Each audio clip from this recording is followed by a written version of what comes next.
வணக்கம், வணக்கம் அருந்தமிழ் உறவுகளே! எப்படி இருக்கீங்க? என்னது 3,00,000 ஓட்டா? அப்படி வினோத் கலக்கின்றிருக்காப்லயே அப்படிங்கிற மாரி ஒரு விஷயம். அதேபோல ஹேப்பி பர்த்டே டூ வினோத் அவர்கள். இன்னைக்கு அவருக்கு பிறந்தநாள் வாழ்த்துக்கள் சொல்லணும் அப்படின்னு சொல்லிட்டு. So happy birthday Vinod. அதுக்கப்புறம் யார் வெளியில போறா அப்படின்னா, எல்லோரும் கலையரசன் சொல்லிட்டு இருக்காங்க. ஏன் அரோராவுக்கு வாய்ப்பு இல்லையா? அரோரா கூட வெளியில போலாம் அப்படிங்கிற மாரி தான் வோட்டிங் இருக்கு. ஸோ கலையரசனா வினோத்தா சாரி கலையரசனா அரோராவா அப்படிங்கிற மாரி ஒரு சூழல் இருந்தாலும், வினோத் ஒரு பக்கம் வந்து தெறிக்க விட்டுட்டு இருக்காரு வோட்டிங்ல. அந்த வோட்டிங்க பார்த்துடலாமா? ஸோ கானா வினோத் அவர்கள் வந்து 38.85% 3,322 ஓட்டு வாங்கிட்டாரு. பார்வதி 2வது இடத்துக்கு வந்துட்டாங்க. கமருதீன் 3வது இடத்துக்கு போயிட்டாரு. 1,20,856 ஓட்டு வாங்கியிருக்காங்க. கமருதீன் 15.62% 1,20,755 ஓட்டு 3வது இடம்.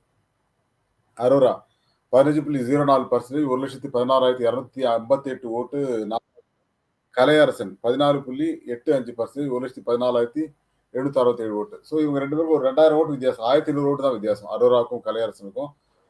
ஸோ கலையரசன் வெளியில போறதுக்கான வாய்ப்பு தான் அதிகமா இருக்கு. ஏன் வந்து இவங்கள அனுப்பக்கூடாது? யார? நம்ம அரோராவ ஏன் அனுப்பக்கூடாது அப்படின்னு ஒரு கேள்வி இருக்கு இல்லையா? அதுதான் நான் இங்க சொல்ல வரேன். பட் என்ன பொறுத்தவரைக்கும் கலையரசன் வந்து ரொம்ப வீக்கா இருக்காரு. ஹெல்த் இஷ்யூவும் அவருக்கு இருக்கு அப்படிங்கிறத நான் எல்லாருமே பார்த்தோம்.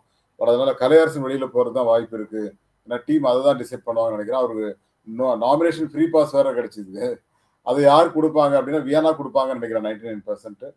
அப்ப அதுக்கான வாய்ப்பு தான் அதிகமா இருக்கு. ஆரரா வந்து லவ் கன்டென்ட் குடுக்குறாங்க. இருந்தாலும் பெருசா அவங்க எதுவும் சாதிக்கல அப்படிங்கிறது பிக் பாஸ் இப்ப கூட சொல்லிட்டு இருந்தாரு. பட் அந்த மாரி விஷயங்கள நீங்க வந்து மீன் பண்ணணும் அப்படிங்கிறது தான் நானும் சொல்லிட்டு இருக்கேன். அதேபோல கம்ருதீன் வந்து 2வதுலருந்து 3வதுக்கு வந்திருக்காரு. வோட்டிங் குறைஞ்சிருச்சு. பார்வதிக்கு இன்கிரீஸ் ஆயிருக்கு. ஸோ பார்வதி நல்லா கன்டென்ட் குடுக்குறாங்கன்றதுனாலயா? அப்படி தவிர ஒரு 150, 200 ஓட்டு தான் வித்தியாசம் கம்ருதீனுக்கும் அவங்களுக்கும். இதுல கம்ருதீன் நம்பர் 1 அஃபிஷியல் வோட்டிங்லாம் சொன்னாங்களப்பாங்கிற மாரி தான் இருந்துச்சு. ஸோ பார்வதிக்கு வந்து தெறிக்க விட்டுட்டு இருக்காங்க. 2வது இடத்துக்கு வந்திருக்காங்க. கன்டென்ட் வந்து ஓரளவு குடுத்துட்டு இருக்கிற ஒரு நபர். ஏன் அவங்களுக்கு ஓட்டு இல்லன்னு சொல்லிட்டு இருந்தோம்.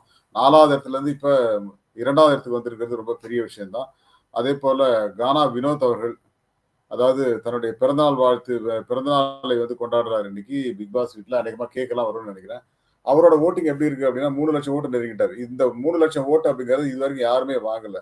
8,00,000 ஓட்டுல 3,00,000 ஓட்டு அவர் வாங்கியிருக்காரு. ஒருவேள 5 பேர் நாமினேட் ஆனதுனால இந்த ஓட்டு வருதா? அப்படிங்கிறது தெரியல.